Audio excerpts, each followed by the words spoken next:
Today we are grooming Odin. He's a 6-year-old shepherd with a heart condition. Come. Good, come. It's all right, it's okay, it's okay. Don't panic. No panicking. No panicking.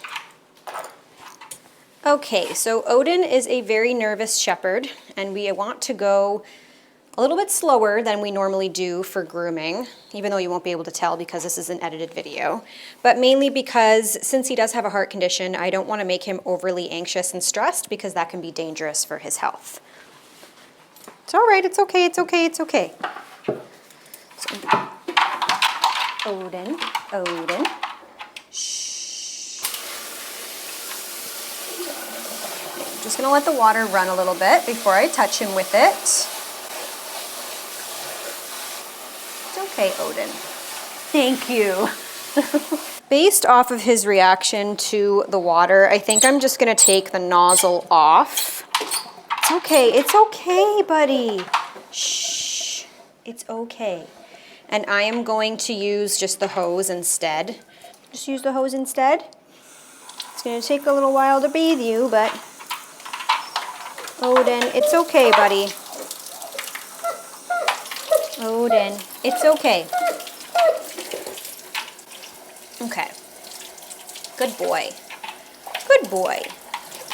Good boy. It's okay. It's okay. Yeah, it's okay. You're okay. Now, Odin has been professionally groomed many times in the past, so I do know that he can handle it. He is on medication to help with his anxiety in the hopes that that helps, you know, keep him a little bit calmer and is safer for his heart. He has 3 genetic conditions with his heart, and because of that, he is not neutered because they can't put him under, and he's on the smaller side than what he was supposed to be, probably because the heart issue stunted his growth. I do want to stress how important it is to purchase, if you are going to purchase and not adopt, from a reputable breeder. This dog did not come from a reputable breeder. It came from a backyard breeder, and this is just one of the examples as to how, if you are not doing genetic health testing and you don't really have any knowledge in breeding, how you can produce a dog with health issues such as this. It's okay, Odin. It's okay, Odin. Come on, over here.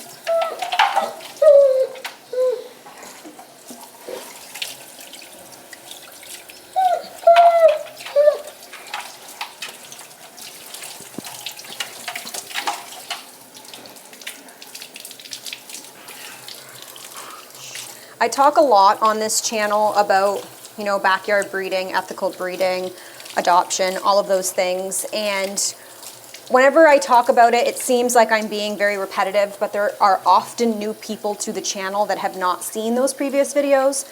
So I like to make sure that I mention this regularly because sometimes it's new to new people. You are not soaked enough, and I think I'm going to avoid your face because I think you're going to panic for it. Yeah. So what exactly is backyard breeding and why is it so bad and why do I talk about it so frequently? I'm sure that I'm going to miss important points, so if you are a dog professional or a pet professional in general and you want to add some points that I may have missed in the comment section, please feel free to do so. But basically, backyard breeding, the reason why the term is backyard breeding is because it's basically people breeding in their backyard. Not literally their backyard, but it essentially refers to people who have no knowledge whatsoever in breeding. They are not doing any form of genetic health testing. For example, if these people who bred this dog were ethical, both of the parents would have been health tested.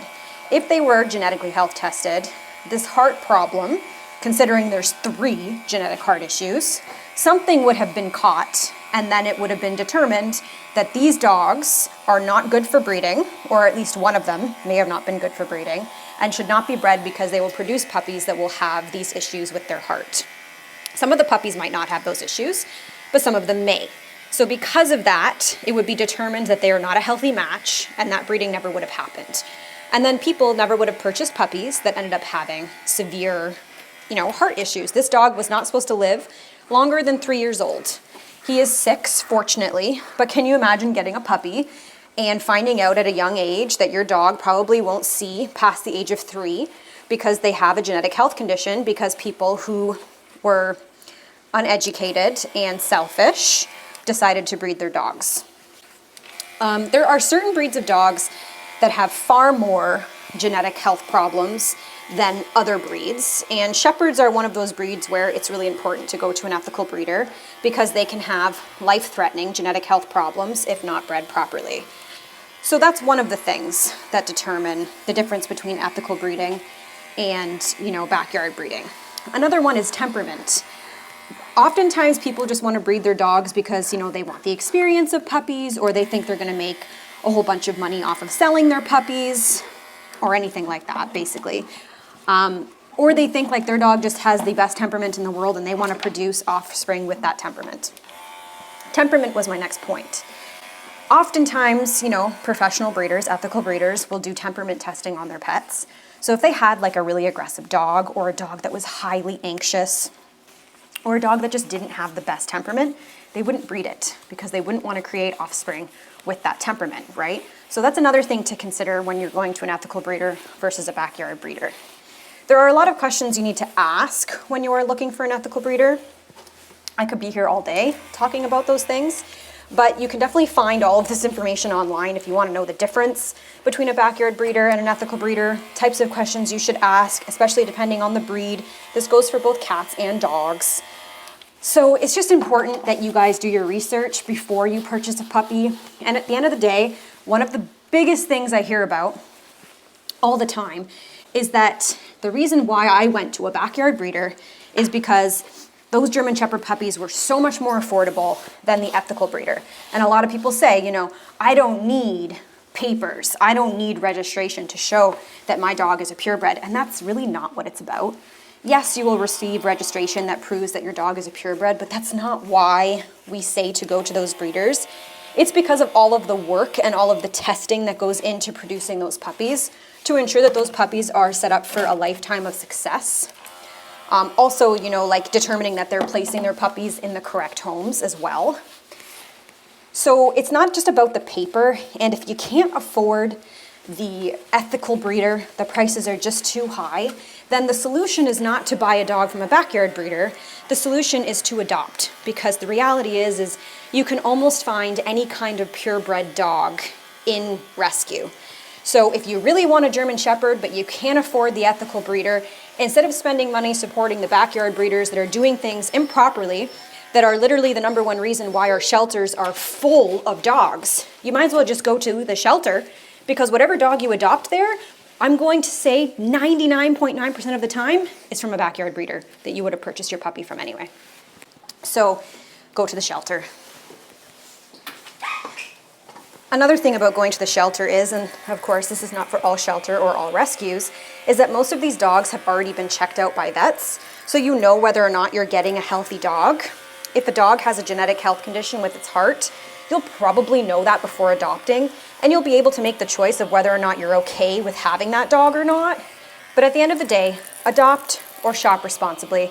Please stop supporting backyard breeders, because they're the reason why our shelters are so full. They're the reason why so many people go through crazy heartbreak. And no, that doesn't mean that if you get a dog from a ethical, responsible breeder that is doing health testing, that your dog is guaranteed to be 100% healthy. Of course, things happen, but your chances are a lot higher that you will have a healthy dog than if you bought from a backyard breeder. Okay, that's it for my rant. Now let's continue this bath. We are out of soap. So he definitely, I don't think, would do well with the shampoo nozzle. I think I'm going to have to dry him maybe with a handheld dryer. It's going to take me a very long time, and obviously the outcome isn't going to be as good as using the high velocity dryer, but I'm very nervous about this dog getting overly stressed for any reason, and I don't want something to happen to him in my care. Fortunately, I do know how to do dog CPR. If you don't know how to do dog CPR, please do some research on it. It's as easy as looking it up on Google. watching a YouTube video. It could save a dog's life. I had to give a dog CPR once, many, many years ago. It was a Cavalier King Charles Spaniel, and she had a heart condition, which a lot of them do have heart conditions. It's very common in the breed. And the owner didn't know, so I didn't know.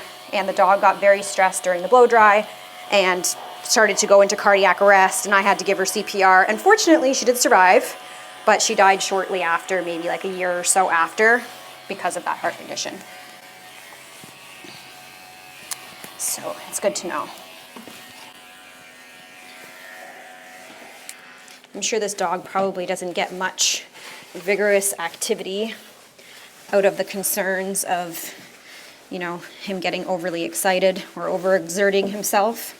He also is a very lean weight, which I think is really important for a dog with a heart condition.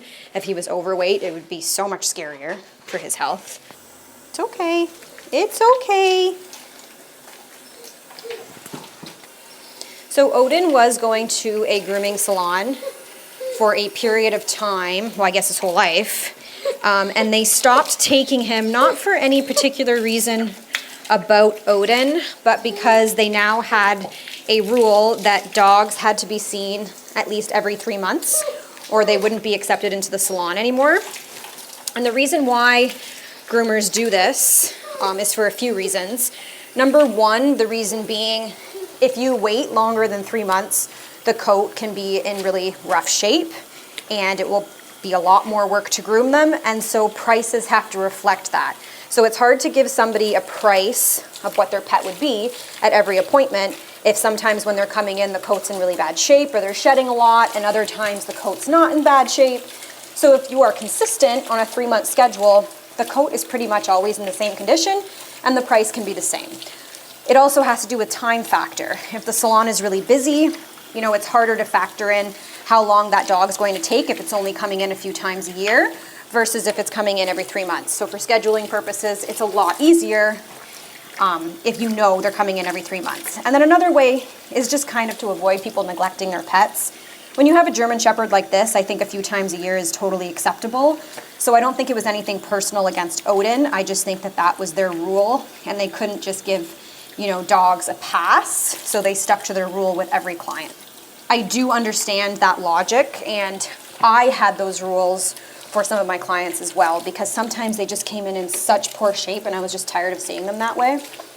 So I made a rule. If I don't see you in 3 months, I'm not grooming your dog anymore, because I cannot handle to see the neglect every time you come in, unfortunately. I don't think that's, again, the case with Odin here.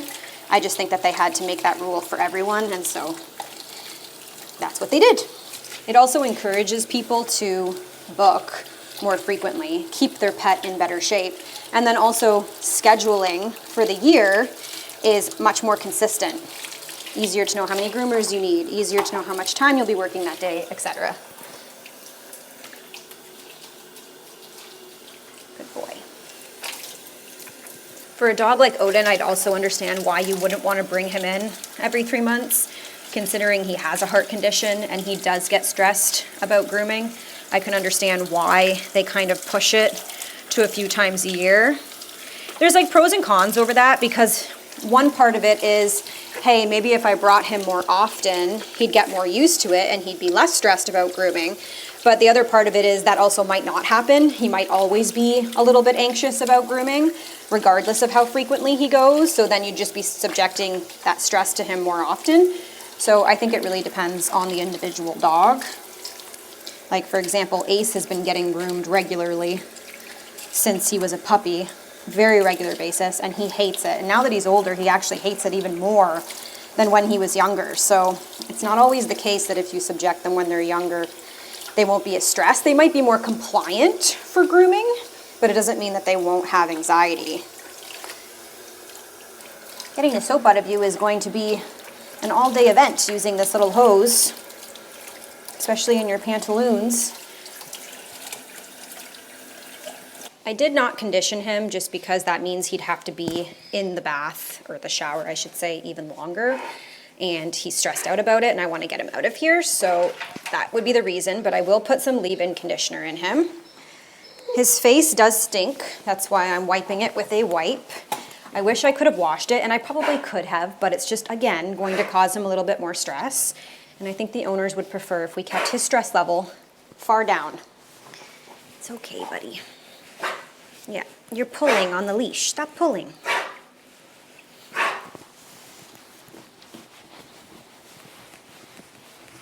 It's okay, buddy.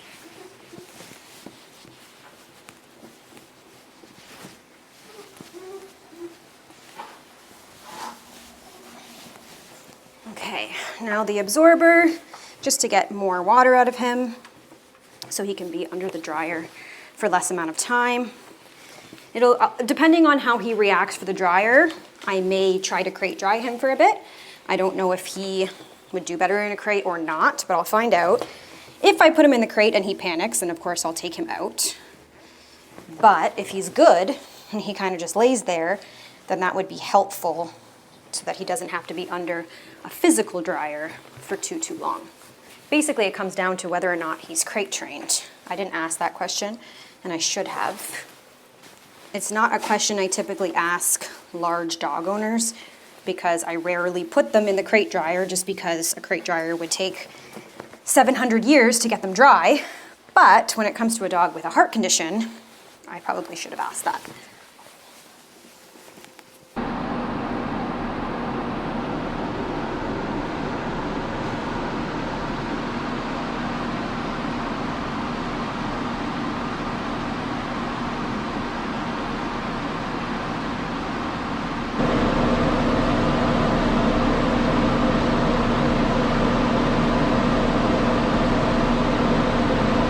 Okay, so he dried in the crate dryer for about 30 minutes. I would say right now he is about 30% dry. He's still very, very wet. So I'm gonna try drying him now just with a small handheld dryer. It's okay, he's still very nervous.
Okay, so I have been told that he does not like nail clippers and he's better with the Dremel, so I'm gonna try him with the Dremel first.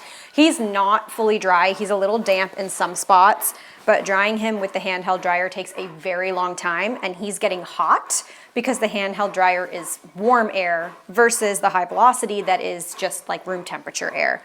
So I needed to give him a break. While he's having a break, I'm gonna attempt to do his nails. They said that he can be difficult, so we'll see. It's okay, stay. It's okay, good boy. Do you not like having your paw like that?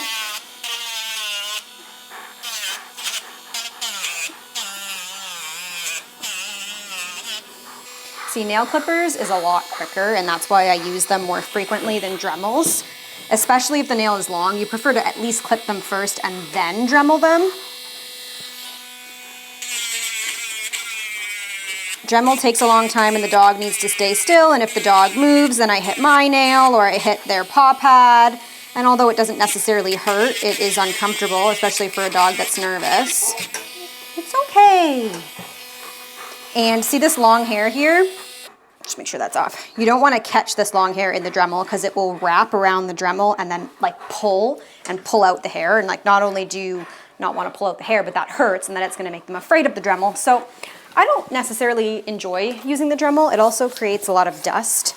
There's like all this controversy online that clipping the nails hurts, and I'm sorry, but that is definitely not true unless you clip them too short. So yeah. Okay, let's just try shaving your paw pads for now.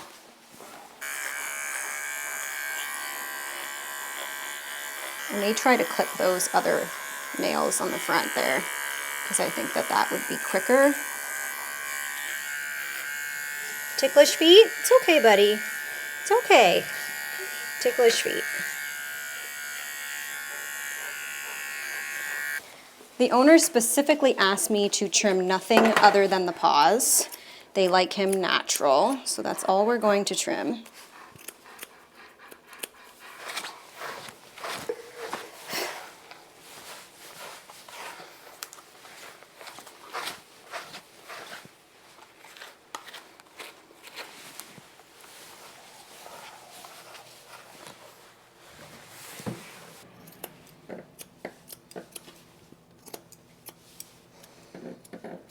Okay, now for brushing, obviously, we are going to use the Chris Christensen because he has long hair. He is pretty dry, surprisingly.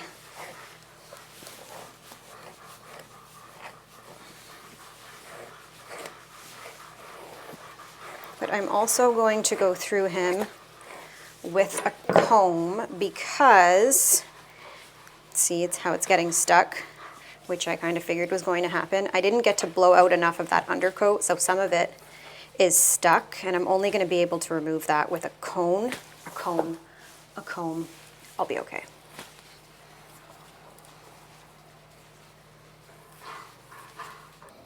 You have lots of little matting in here. All of this would have been blown out with the dryer, but again, I mean, I could have probably used it. Sorry, buddy. It's okay. But I just didn't think it was a good idea. I mean, I did turn it on just to see how he'd respond, and he did not like it, so we just stuck with the handheld dryer. It's okay. I know you don't like me combing here. You don't really like the comb very much. I will have to take this grooming loop off at the end of his groom and then brush over here again because there's hair underneath it that I need to brush. He really doesn't like this area touched. He didn't like it blow dried either. And so it's a little bit damp. And of course, when it's a little bit damp, it pulls more when you're trying to brush. So I'll try to work on that at the end. Okay, I need to turn you and do your paws on the other side. The back nails are very, very short, so they don't need to be clipped. Okay, let's see what you do for clipping. Let me see. Let me see.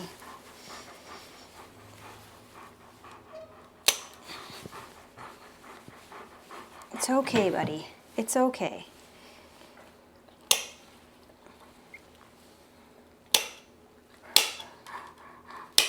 Okay, so clipping definitely easier than the Dremel.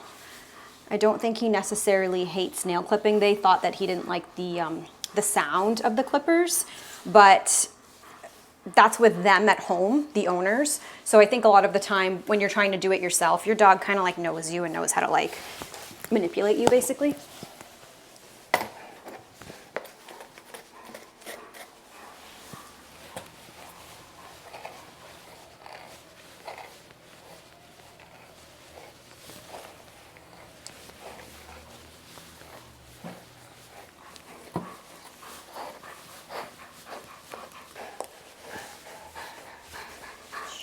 Good boy.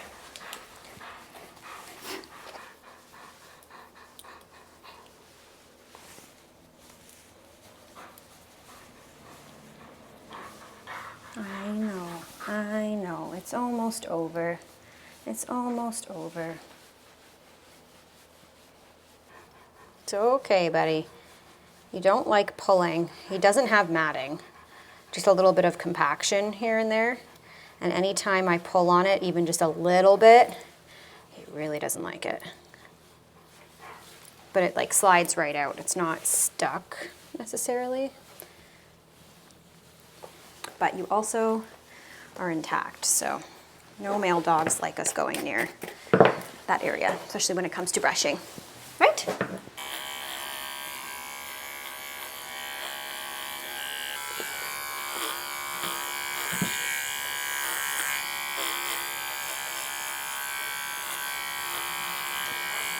It's okay, buddy.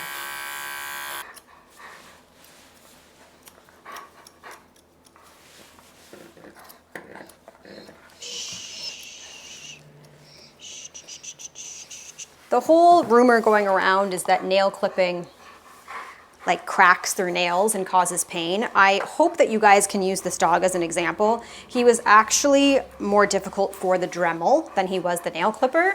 So go back and watch the first paw that I did versus the second one. If that was the case, that the nail clipper caused pain like they say it does, I think that he would have reacted much more differently with clipping versus dremeling. So that's just a little example there about how not everything you hear about on the internet is true.